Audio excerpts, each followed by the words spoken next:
When your cat curls up right beside you at night but pulls away the moment your hand moves toward them, do you know what's actually happening in that moment?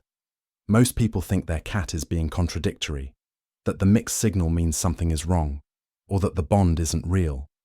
But that couldn't be further from the truth. Your cat is telling you something precise and deliberate, and if you've been misreading it, you've probably been responding in a way that quietly pushes them further away every single time. What looks like rejection is actually one of the clearest things a cat can communicate. And once you understand the real reasons behind it, the way you see your cat will completely change. 1. Proximity and touch aren't the same request. Have you ever noticed that your cat could sleep anywhere in the house but keeps ending up next to you specifically? They pass the window ledge, the armchair, the warm corner by the radiator, and they choose the few inches of space right beside your leg. So why does that same cat, who clearly wanted to be near you, tense up and pull back when you reach over? Because those are two completely different needs, and most owners treat them like they're the same thing. Cats are what animal behaviorists call proximity seekers. A 2019 study out of Oregon State University confirmed that cats form secure attachments to their owners in ways that closely mirror how human infants bond with their caregivers. One of the strongest signals of that bond isn't physical contact. It's choosing to be near you without needing anything from you at all. When your cat lies down beside you, they're already getting what they came for. Your scent, your warmth, the slow rhythm of your breathing, your calm. That's the whole experience. It's already complete. The moment your hand comes over and disrupts that, you've ended the thing they came for. It's like sitting in comfortable silence with someone you love, completely at ease, and then they suddenly start poking your shoulder. The peace was the point. Your hand broke it. 2. Your approach is triggering an alarm before you even make contact. Why do some people reach for a cat and the cat leans in, but when you do the exact same thing, yours ducks away or stiffens? It's probably not what you're doing. It's how you're starting. Most owners reach for their cat from above, dropping a hand straight down toward the top of the head. That feels completely natural to you. But to your cat, a hand descending from above registers the same way a predator swooping down from the sky would. Their nervous system doesn't pause to identify that it's you. It fires first. Cats have a significant blind spot directly above their head, which means when your hand enters from that direction, they can't fully track it. The flinch happens before recognition. That's not your cat rejecting you. That's pure reflex. The correction is simple. Bring your hand up from below their chin line, where they can watch it the entire time. Even better, extend one finger toward their nose and let them come to you. When a cat bumps your hand on their own terms, they're consenting. When you skip straight to petting, you're bypassing their entire decision-making process. Animal behaviorist John Bradshaw found that cats allowed to initiate contact show measurably lower stress hormones during those interactions compared to cats who are touched first. The difference isn't whether contact happens, it's who starts it. 3. What feels light to you doesn't feel light to them. What if the way you've been petting your cat this whole time hasn't felt gentle to them at all? What if what you're sure is soft actually registers as overwhelming? Your cat's skin contains far more densely packed nerve endings than yours does. A stroke that barely registers on your arm lands on their body with significantly more intensity. Think about someone rubbing a sunburn and calling it a massage. That's genuinely closer to what many cats experience when people pet them the same way they'd pet a dog. And it goes deeper than general skin sensitivity.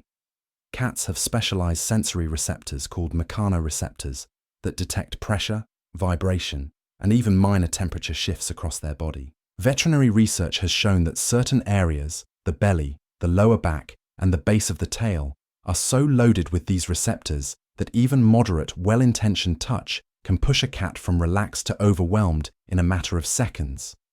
This is the real explanation for what looks like a sudden personality switch. Your cat was purring, everything seemed fine, and then they bit you. They didn't turn on you. Their body crossed a threshold that you couldn't feel building. Behaviorists call this overstimulation aggression, and it's one of the most misunderstood things cats do, because owners almost always take it personally when the cat wasn't making it personal at all. The warning signs are always there before it reaches that point. Their tail begins to flick. Their ears shift slightly back. The skin along their spine ripples and twitches. Those aren't random. That's your cat communicating, clearly and repeatedly, that what felt fine a moment ago has now become too much. 4. They might not be reacting to you at all. What if your cat's flinch has nothing to do with anything you've ever done? What if it's a response to someone who existed in their life before you ever entered it? This is the one most owners overlook, but it matters more than almost anything else on this list.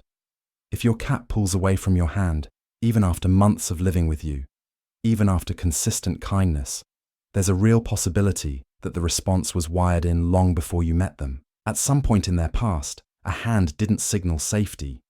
It signaled something else entirely. Cats have exceptionally strong associative memory. Research in animal cognition has shown that negative physical experiences are encoded faster and persist longer than positive ones. A single bad encounter with a hand can create a flinch response that stays embedded for years. And while cats can remember specific individuals who caused harm, that fear doesn't always stay contained to one person. It spreads to the object. Hands become the trigger, regardless of whose they are or what their intentions happen to be. So when your cat pulls away from you, they aren't judging your character or measuring your love. They're protecting themselves from a memory you had absolutely nothing to do with. Pushing through it, reaching anyway, thinking that more contact will eventually override the fear, doesn't help. It reinforces exactly what their body already believes to be true. This is especially relevant with rescued cats.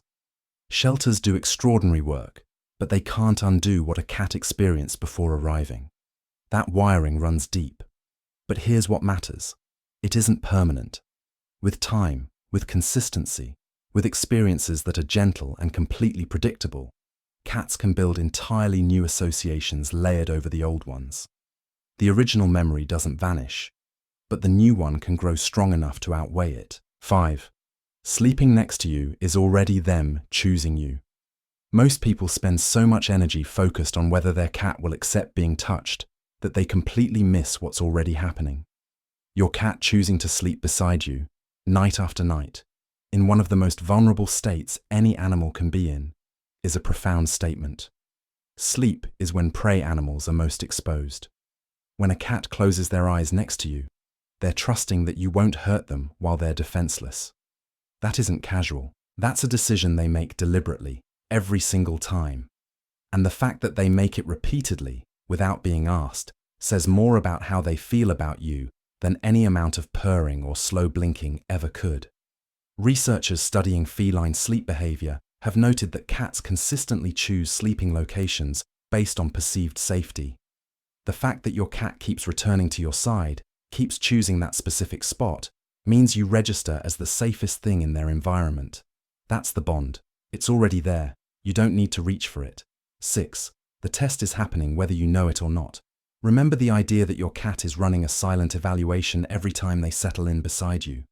This is what that actually looks like in real time. When your cat lies next to you and you don't immediately move toward them, something registers in their brain. You stayed present without taking. You were close without demanding anything. For a cat, that's not a small thing.